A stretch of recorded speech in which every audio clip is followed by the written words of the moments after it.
with comedian David Boyle, and I'm quitting alcohol. So today was the beginning of the rest of my life.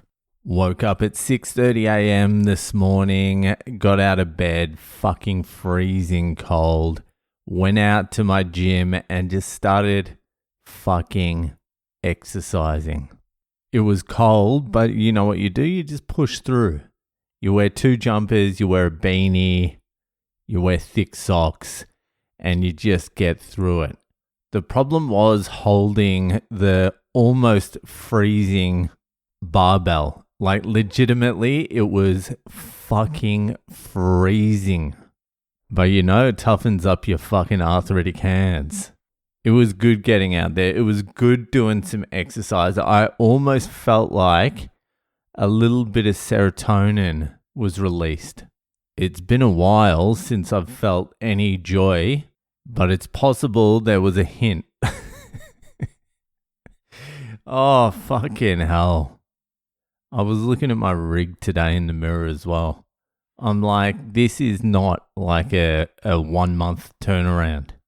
Up until like the last, let's say, 6 months, if I've let my rig go a little bit, I've been able to pull it back in like within like say a month, 6 weeks.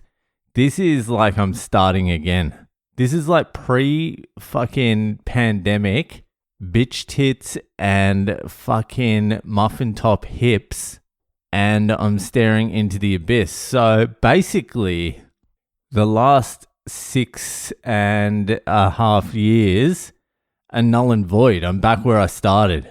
What a journey. What a journey to go absolutely nowhere. What a journey to stay still. Everything was going so well there for like 5 years. It doesn't matter if things go well for 5 years. They need to go well for all the years. You can't be like, oh yeah, I had a real good run of about 15 years there, and now I am homeless and I have no teeth because of my meth addiction. But I tell you what, those 15 years, solid. That's the common story you hear when those people go out and interview like drug addicts on the street and homeless people. Well, there's 2 common stories. There's one, I was molested by someone, which is the main story. That's like 98%. And the other one was, I was successful. I had a house. I had a family. I had money. We used to go out on international trips. And then I had 1 puff of crack cocaine at my uncle's wedding. And I lost it all 4 weeks later. Imagine losing it all that fast. That's a quick lose it all. Usually it takes like years. Unless you lose all the money. That's why gambling is so fucking pernicious. Because you can lose everything in gambling real fucking quickly. And when you lose everything, if you lose the house, the car, the savings, no one's hanging around. I suppose you can lose that in business as well. I had a good 10 years. Business was thriving, and then there was a little downturn. Now I'm here with the molested dude and the dude who lost his family gambling. We're a community. Where was I? Comparing my rig situation to the absolute most destitute and down and out people in society. Maybe it's not the same thing. Maybe it is. Who knows? To me, it feels like I've just come full circle. Not in a good way. Not in a way like that's inspiring and people talk about. Come full circle. Anyway, fucking let's just go through it again. Let's go full circle. Let's go another 6-year full circle. I honestly never want to be back here again. I never wanted to get back here. I'm so goddamn sick of trying to turn the ship around every fucking however long. I haven't got another ship turnaround. Next time this ship goes off course, I'm going down with it, like the Titanic. That's how big I'm going to be as well, like a mini Titanic.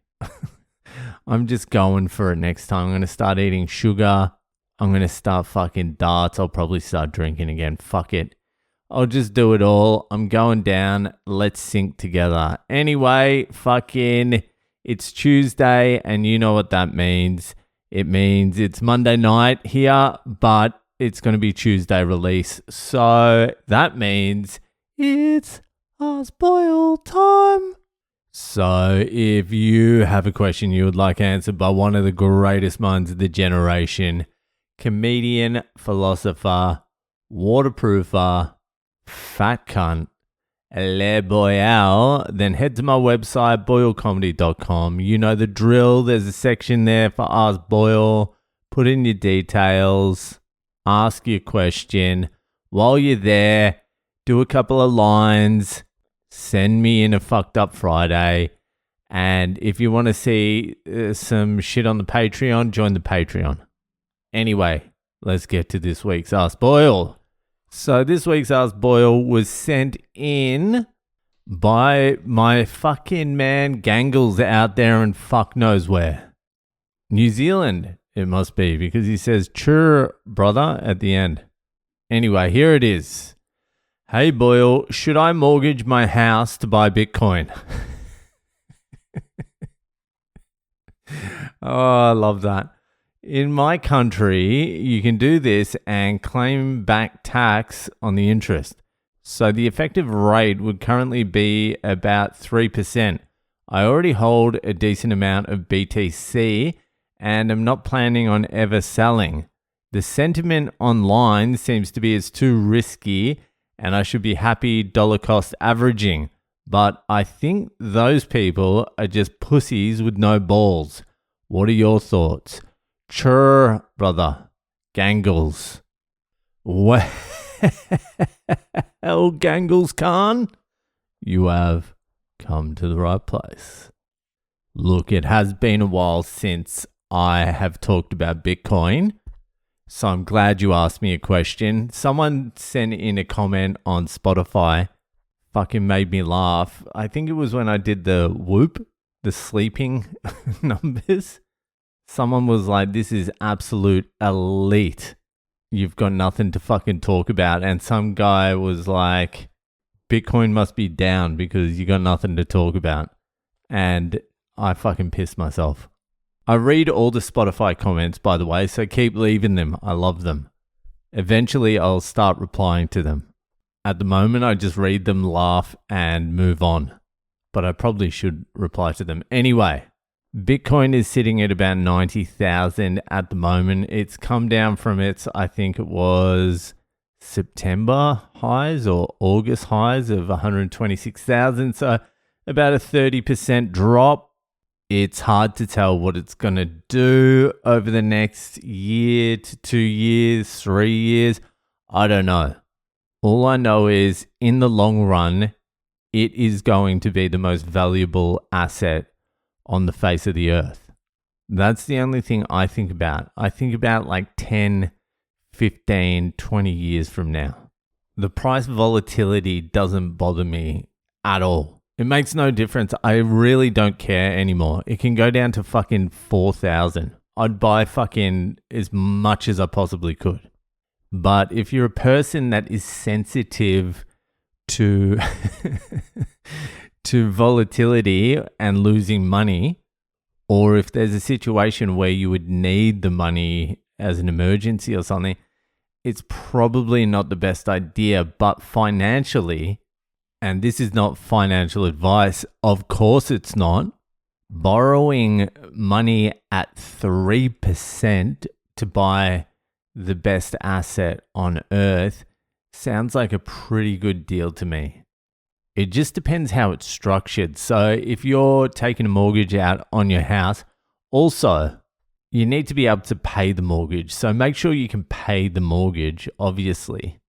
But if you take a mortgage out on your house and you say it's for Bitcoin, do you have to say it's from Bitcoin? Because if you do, they'll probably want to hold it in custody, like multi-sig, where you have a pass to it and they have a pass to it. And if you don't pay the mortgage, they will take your Bitcoin. And if the Bitcoin has gone down during that period of time and God forbid something's happened with the economy, they might be able to take your Bitcoin and you might still owe some money, and they might take your house as well. That's worst case scenario. But if it's like a thing where you can go, yeah, I just want some money, give me some money, I want to take a mortgage out of my house, and they don't ask what it's for, and you don't have to tell them, and you can just buy Bitcoin and put it in hard storage, then fuck yeah. Fuck yeah. I would do that every single day of the week, because that way, if things do go to shit, the only thing they can really take off you is your house. And who gives a fuck about your house if you've got Bitcoin? They'll eventually take your fucking house off you anyway. They'll tax it through the roof, so you're basically paying rent to the government to own your house. But if you've got the Bitcoin on cold storage, you can just go, you know what? Fuck you. I'm moving to El Salvador or some shit like that. You can just disappear. Disappear yourself to the Himalayas where you want to live, obviously, in a cave next to my cave. And we can hold our Bitcoin together on cold storage in our caves. I'm more hesitant than I have previously been with recommending Bitcoin, only because the volatility is very hard for people to overcome. If you don't believe in it and you don't understand it, you're just not going to make it through. You've already got Bitcoin, so you are sorted, but like other people, it's a hard hole. It's a roller coaster.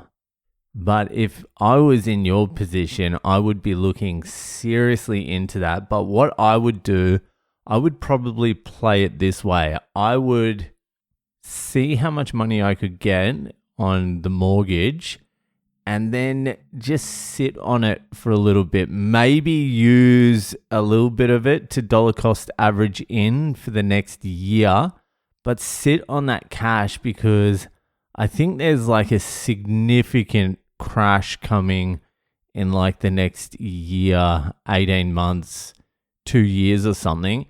And you're gonna want to have a little bit of liquidity for that period. So even though it's not good just having money sitting in your bank, not doing anything, it's gonna be good to have access to money during a crash. But if you do it that way, you're sort of hedging the downside risk, and you're giving yourself a chance of getting more Bitcoin per dollar spent. Really, that's the game. But like, if you just had the money and bought it now at 90,000, in 10 years, it's not going to fucking matter. In 15 years, you won't even remember how much you bought it for. Or you'll be bragging. You'll be like, I bought it for 90. I bought a full Bitcoin for 90,000. Can you believe that shit? Sentiment is down at the moment, but don't worry. Bitcoin is the greatest asset in the history of humanity. Only if you hold it in cold storage, though. Only if you take possession of it yourself. Anyway, I fucking hope that helps. Let me know what you're doing. Give me a few more details about fucking how much you're going to get and how they hold it and everything I talked about. Anyway, fucking thanks, gangers, for fucking sending in the question. Hope it helped. That'll do for tonight, and I'll see you the fuck later.